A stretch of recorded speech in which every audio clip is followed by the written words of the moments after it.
I'm ready whenever you are, yes, Yeah. right? Okay. Well, welcome to Fort McMurray. How was your trip?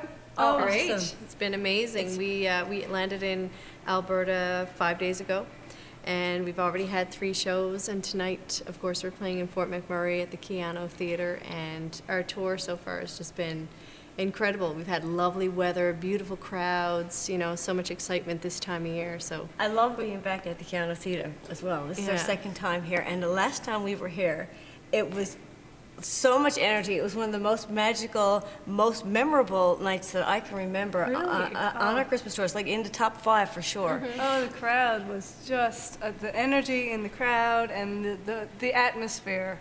It was We've been so counting magical. down to get back to this theater Yeah. since the last time we were here. And you know, last year we weren't here. It was the year before that, and we got a lot of emails from people saying, "Are you coming back? You know, this could be a tradition." And we were actually sad that we weren't back last year. And so, like I said to you, we've been actually counting down to get back in this theater. And do you think the energy was so good because a lot of people from out east do live in Fort McMurray? Yeah, I for feel sure. I feel like you know, we often, especially in Alberta, we get a lot of people coming to our shows who are from Newfoundland or from the East Coast, and they kind of feel like they're getting a little taste of home. Absolutely. And so it's for them, it's just kind of getting in that that mindset of this is the music that we listen to at Christmas time, and now there's somebody here singing it for us, and you know, it's a very special thing for them and for us also to get to see it, to get to see them at this time of year and bring a little home to them. You know, it's kind of it's very special. For sure. What I wanted to ask you, because you've been singing for over 20 years, which is amazing, when did you first know that you wanted to be a singer? I think Maureen always knew that she Yeah. wanted to be a singer. I did. She was the one who started the band. Oh, okay. She was, I think you were 8 years old or 9 years old, and she'd say, "Okay, girls, I need backup singers," and so. Maureen started writing her own songs very young. 8 or 9, yeah. And I picked up the guitar and started to write songs, and then I needed a band. Because it Yeah. was like Gem and Holograms is very popular, so she's like, we need to have a band like Gem and Holograms. So, Right. but then I think we got more serious about it. They entered into. Well, I hope so. Yeah, they got into music lessons. Well, Maureen did, and then Teresa wanted to do everything Maureen did, and then our voice teacher said, you know, it would be really cool if you could enter the. It was a Kiwanis Music Festival. If you could enter the family category, but you need at least 3. So they said, you know, you have to come and join music lessons, and I didn't want to. But anyways, they kind of forced me, and when I went in, I really enjoyed it, and then we just started singing together. And I remember we did Christmas Eve Mass in our community. It's called Cape Royal back home. That's where our mom's from. And after we did that service, everybody stood up and clapped. And I didn't even know people could clap in church. So it was just such one of those moments where we thought, wow, maybe we could actually do this. So then we begged our dad to come up with some money to record a CD. And so we did that. We released it in 1997. And we had visions of going door to door to try and sell the CD to get Dad's money back. Actually, there were tapes and CDs. Cassettes, yeah. And but within 4 weeks, the first pressing was gone, and the rest is history. Yeah, we just And it just kept became going. a career for us. Yeah. Yeah, It we wasn't just kind really- of fell into it. It wasn't really ever something Not that planned, was really, was it? No, it was just something that, you know, someone would hear us at a gig, and then somebody else would book us, and then the idea for the CD came up, and it just sort of snowballed. It and was very it's always organic. fun. And for Yeah. 20 years, it's just been a very organic thing. Yeah. So what inspires you then? Or is there one particular thing that inspires you, or does it change all the time, day in, day out, when you write songs? I Oh, guess gosh, as you it's- get older, I'd say probably you get more perspective on certain things, and depending on what's going on in our lives. Yeah, for Yeah. me too, it's, you know, I write based on the show and what what we need to say, what we'd like to, because we tell a lot of stories, and we're talking about Newfoundland and Labrador a lot in our show. And if something happens to us, you know, like the birth of Rosie, or the girls got married, and so I will write a song, and then we're talking about that experience that happens to us, and sometimes it's something like that that inspires a song. Yeah, it's generally something we're living and going through. Yeah, you know. and you know, just this past CD, we just finished recording a CD, and Alan Doyle produced it for us. And, you know, the songs that are on that are very definitely about, you know, your wedding. And the record is themed Keeping Time. So everything in it is about, you know, the loss of traditions or keeping tradition and, you know, the lessons we learn along the way. And it's a very beautiful CD which should be out this spring. It's going to be really pretty then. And then where can people find that when they want to listen or buy it? I would say iTunes or our website is a That's good right. place to start. Awesome. Wait, this will be expand from there. Exactly. We actually have 13 CDs. Like this will be 13. for us. I saw that. You had a Yeah. lot on your website. We have too many. No such thing. Never have too much music. Yeah. And then I also wanted to refer back to your website because I was reading a little bit about you on there, obviously, because I had the chance and opportunity to sit down with you guys. You had mentioned that you lost your way a little bit, and then you had to take a break and reset and find your way. So what was that, and how did you find your way back? I think when we first got into this business, we were all so very young, you know, so I think we just sort of got ahead of ourselves a little bit and kind of lost touch with what exactly it was we wanted to do with our you know, lives. And yeah, I don't really regret it, and I don't really feel like it was losing our way. I just Yeah. think it was sort of experimenting with, because this took off and we were signed to Warner, and it was very pop country heavy. And we had a U.S. record label, like we, you know. And the machine pushed us sort of into a very commercial space. And when we were there and got a taste of it, we didn't like it. we weren't sure exactly what we wanted, and we had to sort of take some time and figure that out. So And then the music that we were writing, we prefer to talk about Newfoundland Yeah. and Labrador, and we prefer to have more of a family show, and that was where our comfort, you know, level was. And even in my writing, is even though I can write pop and country music, I found I loved to write for what we were doing, and I loved traveling with my sisters, and so it just sort of was, I guess, more comfortable to go that way. And I don't regret any part of it because it was the most wonderful experience, and we learned so much about the business and how it works. And I mean, Karen is an administrator basically in our company, and Teresa I take care of the business side. and Teresa does the PR and like our posters and things like that. That's all Teresa, and I'll write the music and record the music and stuff. And so we have our own working little company here, which is pretty.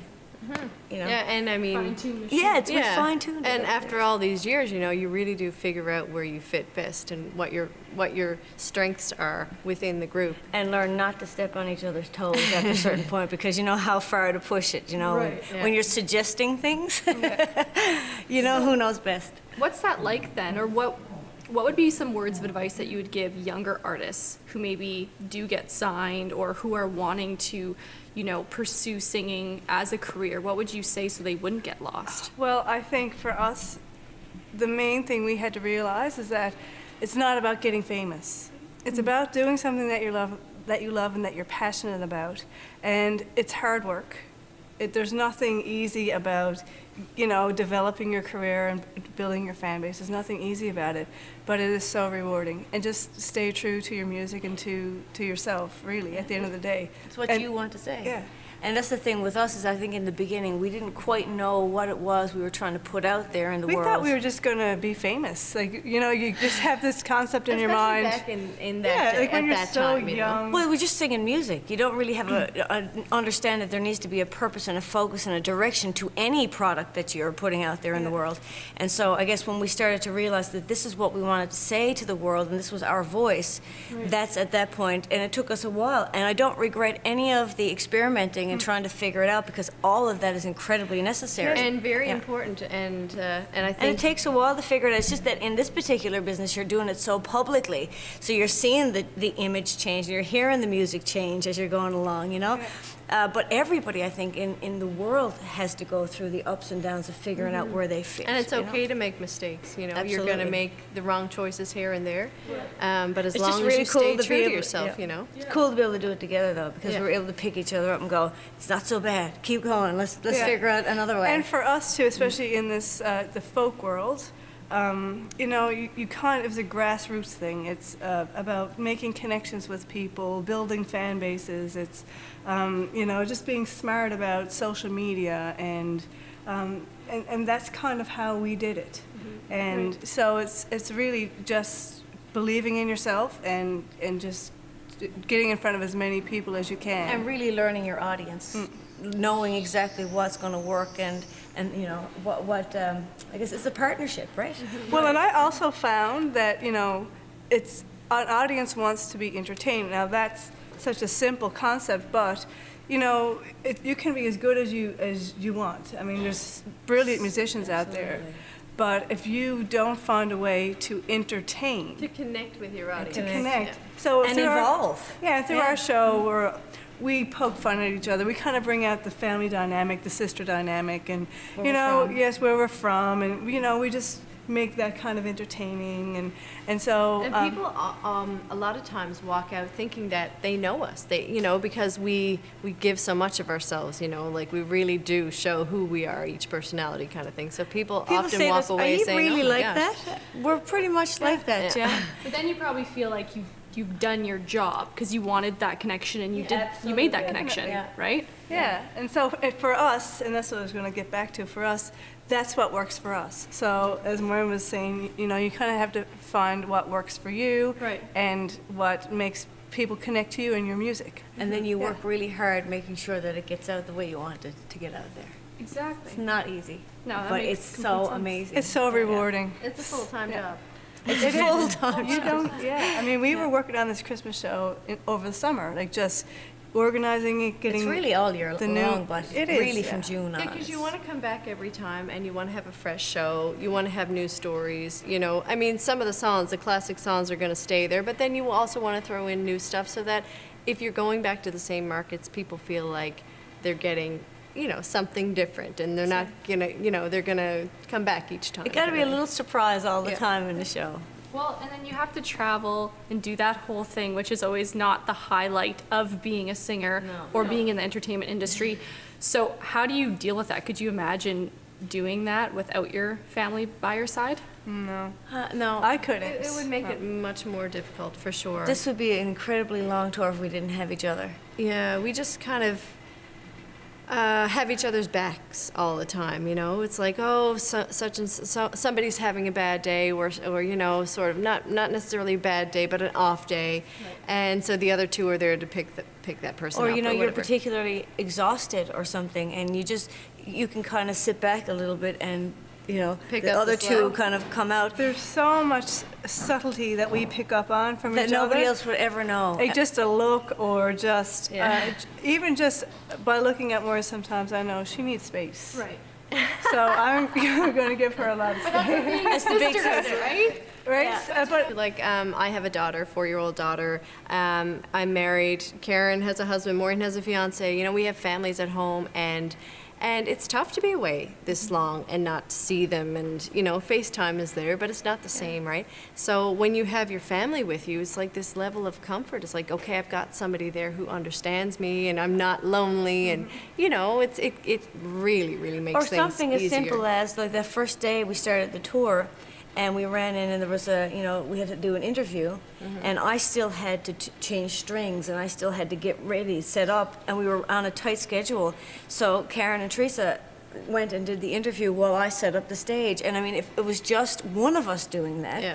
it's almost impossible. We were actually thinking about that the other day. How do you get all that done if you're just doing it on your own, you know? I feel like you guys really have it kind of figured out and put together as best as anyone probably could in the industry, because it is a really tough industry. it is a tough And industry. hopefully by now, 20 years in, we've got something figured out. We've learned something, yes. And before you perform, because you said maybe we're going to have a little bit of a performance and show the viewers at home a snippet, what is your favorite holiday tradition? Oh, Each of Jig's, you. Jig's dinner, definitely. Sorry, what? Jig's dinner. What's this? It's a Newfoundland traditional dinner. It's all the vegetables are boiled in the pot with, With some salt beef. Yeah. And there's cabbage and it's everything in the pot. And then Pudding, figgy duff. Oh, the figgy There's duff. a Newfoundland Oh, tradition. and man. there's no idea. And there's like 4 or 5 yeah. different meats. There's turkey, chicken. In one pot? Ham. No, not more. So that's all cooked separately. But Okay. it's, but then so your plate looks like this. Dressing and and then you've got peas. pickles Dressing. and beets and Dressing and and gravy peas pudding. and Oh my everything. goodness, the Jigs dinner. Yeah. That's what my favorite part of Christmas is as well. Mom's Yeah. Jigs dinner.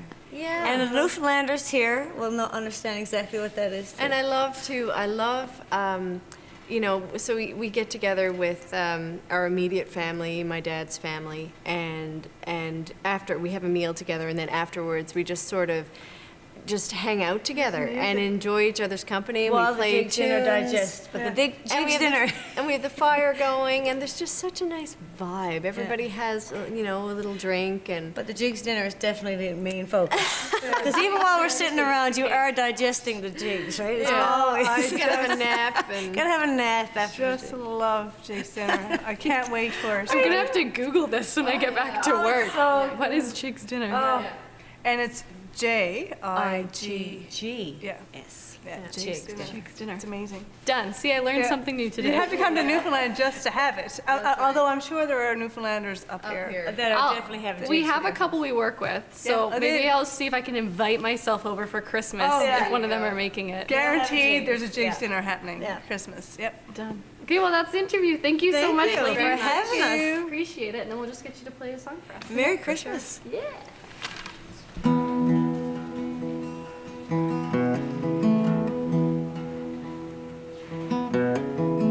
Who knows why we do the things we do? Or why I chose to run away from you? This big city's seen the last of me, and I'll be there.